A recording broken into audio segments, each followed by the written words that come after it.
Islamabad athletic ক্লাবের উদ্যোগে সাংস্কৃতিক সন্ধ্যা হচ্ছে এবং এই সঙ্গেও আমরাও যুক্ত আছি সকলে। পশ্চিমবঙ্গের মাননীয় মুখ্যমন্ত্রী আজকের দিনটাকে পশ্চিমবঙ্গ দিবস হিসেবে বাঙালি এবং বাংলার জন্য তিনি ঘোষণা করেছেন যে বাংলার সংস্কৃতি এবং ঐতিহ্যের ধারাবাহিকতা বজায় রাখার জন্যই একটা সাংস্কৃতিক আবহে আমরা আজকে পশ্চিমবঙ্গ দিবস উদযাপন করছি।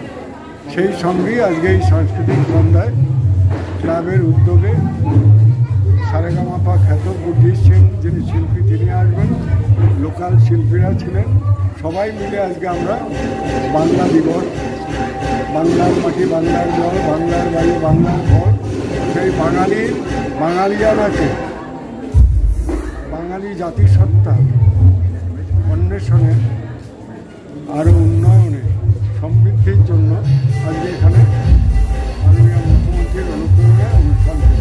এখানে কি উদ্বোধন আছে? ধন্যবাদ।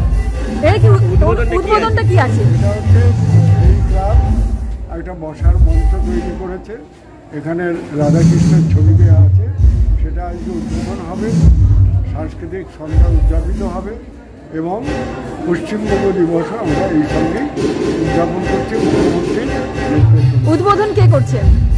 উদ্বোধন কে করবেন? উদ্বোধন করবেন আমি থাকবো, আর বর্ধমান দক্ষিণের বিধায়ক মাননীয় প্রফুল দাস থাকবেন। আমরা দুজনে মিলে এবং সকলে মিলে এই ইসলামাবাদ অ্যাথলেটিক ক্লাবের এই সুন্দর মঞ্চটা উদ্বোধন। এখানে মূলত কি হবে? এখানে এটা ক্লাবের একটা মঞ্চ, মানুষজন আসবেন, সারা বছর ধরে বসবেন, আলাপ আলোচনা। সাংস্কৃতিক মঞ্চ কি এটা? হ্যাঁ, সাংস্কৃতিক মঞ্চ।